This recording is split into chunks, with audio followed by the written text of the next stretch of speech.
नमस्कार। Environment this week programme में एक बार फिर से आपका स्वागत है। जैसा कि आप जानते हैं कि इस कार्यक्रम के माध्यम से हमारी कोशिश होती है कि सप्ताह भर की पर्यावरण खंड की जो महत्वपूर्ण 3 खबरें होती हैं उसको लेकर आपके सामने हम आते हैं, जो आपके परीक्षा के लिए उपयोगी होती हैं। तो चलिए शुरुआत करते हैं आज की पहली खबर के साथ। पर्यावरण खंड से संबंधित होगी ये खबर। पहली हमारी जो खबर है वो है COP30 से संबंधित। यहाँ पर जलवायु वित्त को लेकर जो बात कही गई है उसी के आलोक में आज हम बात करेंगे। क्या है खबर? सबसे पहले खबर की बात कर लें तो देखिए यहाँ पर जो Baku to Belem road map 1.3 trillion जारी किया गया है। कहां पर? COP30 कहां पर आयोजित हो रहा है? तो आप जान रहे हैं कि ब्राजील में ये आयोजित हो रहा है। और वहीं पर जो Baku to Belem road map है, इससे पहले COP29 कहां हुआ था? तो अजरबैजान की जो कैपिटल थी बाकू, वहां पर आयोजित हुआ था। और वहां से लेकर अभी वर्तमान में ब्राजील के बेलेम में जो COP30 आयोजित हो रहा है उसी को लेकर, अर्थात वहां पर कुछ चर्चा हुई होगी। उस चर्चा को इस COP30 सम्मेलन में आगे बढ़ाते हुए उस पर एक रोड मैप जारी कर दिया गया है। और अब कहा जा रहा है कि अब तक विकासशील देशों के लिए जो बातें की जा रही थी, अब वो सिर्फ एक विकल्प नहीं है बल्कि अब वो आवश्यकता है। यानी कि जो फाइनेंस को लेकर बात की जा रही थी कि विकसित देशों की जिम्मेदारी ज्यादा है जलवायु परिवर्तन से लड़ने के लिए, विकासशील देशों को जो वित्त मुहैया कराया जाए ताकि उनकी अर्थव्यवस्था भी जो हो सके वो स्वच्छ ऊर्जा आधारित अर्थव्यवस्था की ओर वो अग्रसर हो सकें, यानी कि विकासशील देश। इसलिए उद्देश्य यह है कि हर वर्ष इस रोड मैप के जरिए 1.3 ट्रिलियन अमेरिकी डॉलर जुटाया जाए और ये 2035 तक प्रति वर्ष ऐसा किया जाए। तब जाके जो विकासशील देश होंगे उनकी भी जो अर्थव्यवस्था है वो स्वच्छ ऊर्जा आधारित अर्थव्यवस्था हो सकेगी। अब ये कोई नई बात नहीं है। वित्तीय वादों को वास्तविक कार्रवाई में बदलने की जो बात हो रही है, इसकी चर्चा COP29 में जो कि कहां पर हुई थी, COP29 की अगर बात करें तो ये आपकी पिछली बार जो हुई थी वो बाकू में हुई थी। यहां से ही इस चर्चा की शुरुआत हुई थी। अब जो COP30 की बात हो रही है, यानी कि बेलेम की बात हो रही है, ब्राजील की बात हो रही है, यहां पर आकर इसको इसी चर्चा को आगे बढ़ाने की बात की जा रही है। यानी कि जो COP29 में बाकू में सहमति आधारित जो बातें की गई थी उसी के तहत अब कहा जा रहा है कि अब चाहे वो बहुपक्षीय विकास बैंक हो, यानी क्या कहा जा रहा है यहां पर? कहा जा रहा है कि जो बहुपक्षीय विकास बैंक हो, पहली बात। और दूसरा क्या हुआ? बहुपक्षीय विकास बैंक के साथ साथ यहां पर यह कहा जा रहा है चाहे वो जलवायु कोष हो या निजी निवेशक हो, यानी कि जलवायु कोष की भी बात की जा रही है और साथ साथ जो निजी निवेशक हैं उनकी भी बात की जा रही है। तो निजी निवेशकों की भी बात की जा रही। इन सब को एक साथ एक जगह आकर एक साथ जोड़ते हुए एक रणनीति बनाने की बात की जा रही है, जिससे कि जो विकासशील देश हैं वो जलवायु प्रभाव से निपटने के लिए उनके ऊपर जो ऋण संकट है उससे निपटा जा सके। अब देखिए इस पर और कैसे ये जुटा जाए, ये वित्त कैसे जुटाया जाएगा, इसको, इस लक्ष्य को कैसे हासिल किया जाएगा, इसको भी यहां पर बताया गया है कि जो संभावित स्रोत हो सकते हैं जहां से ये वित्त जुटाया जाएगा, जैसे लगभग 80 अरब डॉलर जो है द्विपक्षीय रियायती वित्त होगा, ठीक है। उसके बाद 300 अरब डॉलर बहुपक्षीय बैंक और जलवायु कोषों से मिल जाएगा। 40 अरब जो है डॉलर दक्षिण के सहयोग से होगा। 650 अरब निजी सीमा पार निवेश से होगा और 230 अरब जो है नए कम लागत वाले स्रोतों से ये हासिल किया जा सकेगा। तो ये तो बात की जा रही है कि 2035 तक इसको जुटाया जाएगा 1.3 ट्रिलियन डॉलर प्रति वर्ष के लिहाज से, मतलब ये लक्ष्य रखा गया है। अब देखिए जलवायु जो परिवर्तन है उसका जो प्रभाव है और ऋण संकट है उस पर भी यहां प्रकाश डालने की जरूरत है, क्योंकि 2024 में अगर आप देखेंगे तो 921 अरब डॉलर ब्याज देते थे विकासशील देश। 61 देश ऐसे थे, 61 कंट्रीज ऐसी थी 2025 में अगर आप बात करें 2025 में, जो कि अपने 10% जितना भी, अगर हम बात करें 2025 में 61 देश ऐसे थे जो अपने राजस्व का 10% क्या करते थे? ब्याज पर खर्च कर देते थे, जो ऋण उन्होंने ले रखा है। अब 2023 में देखिए 196 अरब डॉलर वाली जो जलवायु वित्त है वो देखने को मिलती है विकासशील देशों पर।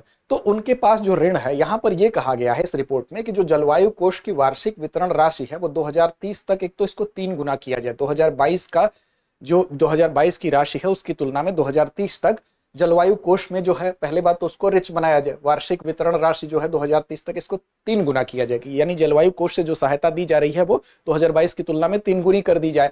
साथ साथ जो विकास बैंक हैं उनको कम ब्याज दर पर दीर्घकालिक ऋण देने के लिए प्रोत्साहित किया जाए, यानी जो विकासशील देश हैं उनके लिए काफी कम ब्याज दर रखी जाए और दीर्घकालिक ऋण प्रदान किए जाए। ऋण लागत घटाने के लिए क्या किया जाए, गारंटी दी जाए, मुद्रा जोखिम के लिए सुरक्षा हो, पूंजी मुक्त करने वाले तंत्र अपनाया जाए, ये सारा चीज कहा जा रहा है। क्योंकि जो विकासशील देश हैं विशेष तौर पर उनको ऋण संबंधी दिक्कतों का सामना करना पड़ता है। अब यहां पर देखिए, अगर हम देखें तो जलवायु लचीली जो शर्तें हैं, जलवायु लचीली ऋण शर्तों को विकासशील देशों को मुहैया कराने की बात कही जा रही है। साथ ही साथ ऋण स्वैप की बात कही जा रही है। जलवायु लचीली ऋण शर्तों का मतलब ये होगा, ये व्यवहारिक समाधान के तौर पर देखा जा रहा है। ऋण स्वैप का मतलब ये हुआ कि अगर कुछ कर्ज किसी विकासशील देश को दिया गया और उसने कुछ ऐसी राशि खर्च की सामाजिक या पर्यावरणीय उद्देश्य पर, तो जो ऋण उसने ले रखा है उसमें जो राशि उसने सामाजिक और पर्यावरणीय उद्देश्य पर खर्च की है वो राशि उस ऋण में से घटा दी जाएगी। इसको ऋण स्वैप कहते हैं।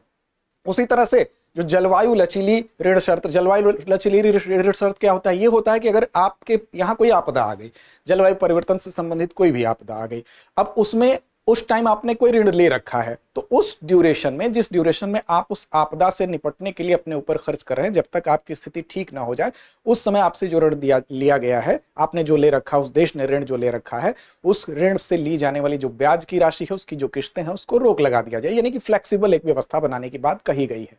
तो ये सारी चीजें हैं विशेष रूप से जो 2035 तक प्रतिवर्ष किस चीज की बात की गई है, तो प्रतिवर्ष 1.3 ट्रिलियन अमेरिकी डॉलर जुटाने की बात की गई है, जो कि खर्च किस पर होगा, जो खर्च होगा विकासशील देशों को ये धन मुहैया कराया जाएगा, जिससे कि भारत और ग्लोबल साउथ के लिए ये रोड मैप काफी अच्छा साबित हो सकता है, क्योंकि जो सस्ते सार्वजनिक वित्त हैं, ज्यादा अनुदान मिल सकेगा और सरल पहुंच की जो पुरानी मांग है उसको ही ये आगे बढ़ाते हुए ये बात इसमें रिपोर्ट में कही गई है। COP 30 पर अगर एक बात कर ले तो ये कहाँ आयोजित होगा, तो याद रखिएगा ये आयोजित होगा ब्राजील में। ब्राजील में कहां पर होगा, तो ब्राजील में ये आयोजित होगा बेलेम में। और ये कहां पर स्थित है, तो ये अमेजन क्षेत्र में स्थित है। तो याद रखिएगा अमेजन का जो क्षेत्र है वहां पर ही ये स्थित है। यानी कि कॉप का मतलब क्या होता है, याद रखिएगा ये जो होता है COP 30 यानी कॉन्फ्रेंस ऑफ पार्टीज जो है, ये ब्राजील के बेलेम में जो आयोजित हो रहा है, ये UNFCCC का मूल सिद्धांत क्या कहता है, ये भी ध्यान रखिए। UNFCCC का मूल सिद्धांत ही कहता है कि कॉमन बट डिफरेंशिएट रिस्पॉन्सिबिलिटी, यानी कि ये भी इशारा करता है कि जो विकसित देश हैं उसकी जो जिम्मेदारी है वो ज्यादा है। क्योंकि जब पेरिस एग्रीमेंट जब हुआ था, COP 15 की जब पेरिस एग्रीमेंट पे बात तय की गई थी कि जो पुराना आपका पूर्व औद्योगिक स्तर से 2 डिग्री सेल्सियस तक वैश्विक तापमान को नीचे रखा जाएगा और कोशिश की जाएगी कि 1.5 डिग्री सेल्सियस तक उसको सीमित किया जाए। लेकिन हाल ही में जो UNEP की एक रिपोर्ट आई, जिसको एमिशन गैप रिपोर्ट 2025 की बात कहते हैं, उस रिपोर्ट में ये कहा गया कि अगर ये स्थिति जो वर्तमान में चल रही है अगर वैसे चलती रही तो आप देखेंगे कि ये जो जिस वैश्विक जो तापमान की बात की जा रही है, जो टेम्परेचर घटाने की बात की जा रही है, वो अभी मौजूदा स्तर अगर देखें तो उस तरह से 2.6 से 2.8 तक ही इसको हम सीमित कर पाएंगे। तो ऐसी दशा में जो विकासशील देश हैं ये भूमिका तभी निभा पाएंगे क्योंकि जिम्मेदारी ज्यादा विकसित देशों के ऊपर है। यानी कि कॉमन बट डिफरेंशिएट रिस्पॉन्सिबिलिटी के तहत विकासशील देशों को विकसित देश जब तक धन मुहैया नहीं कराएंगे तो कैसे ऐसा हो पाएगा। तो इसलिए ये इस फाइनेंस को, इस वित्त को विकासशील देशों की अर्थव्यवस्था के लिहाज से महत्वपूर्ण माना जा रहा है। अगली हमारी खबर है उमंगोट नदी के ऊपर। उमंगोट नदी क्यों चर्चा में है, देखिए इस नदी की पहले तो आप तस्वीर देख लीजिए। इस नदी में आपको जमीन एकदम साफ साफ दिखाई दे रही है। ये नदी बहुत साफ है, इतनी साफ है कि इसका धरातल आपको एकदम साफ साफ दिखाई दे रहा है। इसीलिए पर्यटन के लिहाज से ये उमंगोट नदी काफी मशहूर है। इसको डाकी नदी भी कहते हैं, तो याद रखिएगा। अब इसकी जो सफाई है इसको डाकी नदी भी कहते हैं। ये अपनी स्वच्छता के लिए ही जानी जाती है। और ये विशेष तौर पर जब आप देखेंगे जो अक्टूबर का महीना होता है, तो अक्टूबर के महीने तक जाते जाते यहाँ का जो पानी होता है वो इतना साफ हो जाता है, इतना स्वच्छ हो जाता है कि पूरी तरह से पारदर्शी होता है। और इसी को देखने के लिए यहाँ पर लोग जाते हैं। लगभग 1800 मीटर समुद्र तल से अगर देखें तो 1800 मीटर इसकी ऊंचाई पर ये स्थित है। याद रखिएगा 1800 मीटर की ऊंचाई पर ये स्थित है। अब यहाँ पर देखिए ये कहां पर है, सबसे पहले तो ये ध्यान रखिए। तो ये जो डाकी नदी की जिसकी बात की जा रही है, उमंगोट नदी की बात की जा रही है, ये स्थित है मेघालय में। अब इस नदी की चर्चा क्यों हो रही है, तो इस नदी की चर्चा यह है कि हाल ही में इस नदी का जो पानी जो काफी साफ है वो पानी मटमैला देखा गया और इसकी वजह से यहां पर चिंता व्यक्त की गई। अब 100% साक्षरता दर भी ये जिस गांव में स्थित है मावलिन नांग ग्राम है, उस गांव का नाम क्या है? मावलिन नांग, याद रखिएगा इस गांव का नाम है जहां पर ये स्थित है। और मावलिन नांग जो गांव है, इस गांव में ये जहां पर ये नदी स्थित है वो बांग्लादेश की सीमा के पास स्थित है और एशिया का सबसे स्वच्छ गांव के तौर पर भी ये जाना जाता है। लेकिन जब आप बांग्लादेश, ये जो नदी है वो बांग्लादेश में जब प्रवेश करती है उससे पहले जयंतिया और खासी जो दो पहाड़ियां हैं उसको सेपरेट करने का काम भी करती है। यहाँ पर डाकी और श्रांग पडेंग नाम के जो दो जगह हैं ये काफी पर्यटन के लिहाज से मशहूर है। लेकिन 2025 में जो रिपोर्ट आई वहां पर उस रिपोर्ट में यहाँ का पानी जो है मटमैला देखा गया, गंदगी देखी गई और अक्टूबर तक जाने के बाद भी उसमें स्वच्छता नहीं दिखाई दी। अब इसको लेकर चिंता हुई, जिस चीज को देखने के लिए लोग जाते थे वो अगर प्रदूषित दिखाई दिया तो इसको लेकर चिंता स्वाभाविक थी। अब इसका क्या कारण था? तो देखिए, सामान्य तौर पर अक्टूबर तक यहाँ का पानी साफ हो जाता है, लेकिन यहाँ पर कारण ये था कि एक रोड बन रही थी जिस रोड को NHDCL बना रहा था, NHIDCL बना रहा था और उस रोड का चौड़ीकरण हो रहा था। बेसिकली 81 किलोमीटर की वो रोड थी। अब इस प्रोजेक्ट पर काम करते वक्त बहुत सारी पहाड़ियां ऐसी थी जिसको काटना पड़ता था और उन पहाड़ियों के काटने की वजह से क्या हो रहा था, हिल कटिंग की वजह से जो मिट्टी और मलबा निकल रहा था वो जाकर इस नदी में मिल रहा था। तो अवसंरचना निर्माण के दौरान ये जरूरी है कि अवसंरचना का निर्माण होना चाहिए, लेकिन वो सस्टेनेबल तरीके से होना चाहिए। उसके लिए जो SOP बनाई जाती है उस SOP का पालन होना चाहिए। तो कहीं ना कहीं उस SOP का पालन नहीं हो रहा होगा। तो अवसंरचना निर्माण के दौरान जो ढलानों से बहाव है, रनऑफ है, उसके कारण नदी में गाद और प्रदूषण फैल रहा था। और जो उमंगोट नदी है, ये नदी या डाकी नदी है, वो मेघालय की प्राकृतिक धरोहर और पर्यटन का प्रतीक है और ये कहीं ना कहीं प्रदूषित हो रही थी। तो निर्माण गतिविधियों की वजह से ही यहाँ पर कीचड़ युक्त और ये नदी निर्जीव जैसी दिखाई देने लगी। अब इसमें जब ये निरीक्षण हुआ तो निरीक्षण का परिणाम ये निकला कि फिर से प्रशासन इसके लिए सचेत हुआ, स्ट्रिक्ट हुआ और उसकी वजह से जो मेघालय राज्य प्रदूषण नियंत्रण बोर्ड है उसने फिर यहाँ पर अवेयरनेस दिखाई और मिट्टी को सड़क के किनारे बिना किसी सुरक्षा उपाय के ये कहा कि NHIDCL की जो परियोजना है उसने SOP का कहीं ना कहीं पालन नहीं किया है, तो उसके पालन करने की जरूरत है। यहाँ पर मेघालय राज्य प्रदूषण नियंत्रण बोर्ड सख्त हुआ और नदी में डंप किए गए निर्माण अवशेष तुरंत हटाए जाने के लिए आदेश जारी कर दिया। अब 400 मीटर लंबा और 100 मीटर ऊंचा एक पुल का भी यहाँ पर निर्माण हो रहा है। उसकी वजह से भी इस नदी में जो प्रदूषण का स्तर है वो जाड़ा होने के बाद भी, अक्टूबर का माह बीतने के बाद भी यहाँ पर इसका पानी मटमैला दिखाई दे रहा था। तो इस नदी को आप याद रखेंगे, ये भी चर्चा में थी। अगली हमारी खबर है भारत का 94वां 94th रामसर स्थल। कौन सा रामसर स्थल है? तो ये रामसर स्थल है कहां पर? इसका नाम है गोगा बील झील। तो याद रखिएगा ये है बिहार में। और इसकी अगर बात करेंगे तो ये जो झील है वो रामसर कन्वेंशन के तहत अंतरराष्ट्रीय महत्व की 94वीं रामसर साइट के रूप में इसको घोषित किया गया है। और ये बिहार के किस जिले में स्थित है? तो याद रखिएगा बिहार में जो जिला है वो कटिहार जिले में ये स्थित है। और इसको किस नंबर का घोषित किया गया है? तो 94वां भारत का ये रामसर स्थल बन गया है। अब याद रखिएगा ये भारत में, अब अगर हम बात करें तो ये 94वां पूरे भारत का है रामसर साइट, लेकिन अगर बिहार की बात करें तो बिहार में अब रामसर साइट की संख्या हो गई है इसको लेकर 6। तो ये बिहार का 6वां हो गया, बिहार में 6 हो गए। इस तरह से अगर देखें तो ये जो गोगाबिल झील है इसकी अगर बात कर लें तो बिहार का 6ठा रामसर स्थल बना है। इस पहले ही बिहार के गोकुल जलाशय और उदयपुर झील अन्य स्थल जो है वो इस लिस्ट में ये भी शामिल हो गया। इसका महत्व क्या है? इस झील का महत्व ये है कि यहाँ पर प्रवासी पक्षी जो हैं वो उनके एक प्रमुख आवास के रूप में जाना जाता है। प्रवासी पक्षी यहाँ पर आते हैं और यहाँ पर काफी दिखाई देते हैं, इसलिए उनके आवास के रूप में इसको जाना जाता है। जलीय प्रजाति यहाँ पर काफी हैं, उसके लिए भी जाना जाता है। जलीय वनस्पतियां तमाम यहाँ पर हैं, मछलियां हैं, आर्द्र भूमि पर निर्भर प्रजातियों सहित समृद्ध जैव विविधता के प्रतीक के रूप में इसको जाना जाता है। अब देखिए इसकी अगर बात करें तो ये क्या है? ये झील गोगाबिल जो झील है वो कैसी झील है? तो ये एक गोखुर झील है। गोखुर झील का मतलब जो अवसादों और निक्षेपण के परिणाम स्वरूप जो विसर्पी नदी के किनारे का अर्धचंद्राकार आकार बन जाता है उसको कहते हैं गोखुर झील। और स्थानीय समुदाय, अब ये देखिए इसकी एक खास बात और है, इसकी विशेषता ये है कि बिहार के कटिहार जिले में है पहला सामुदायिक रिजर्व है। सामुदायिक रिजर्व क्या होता है?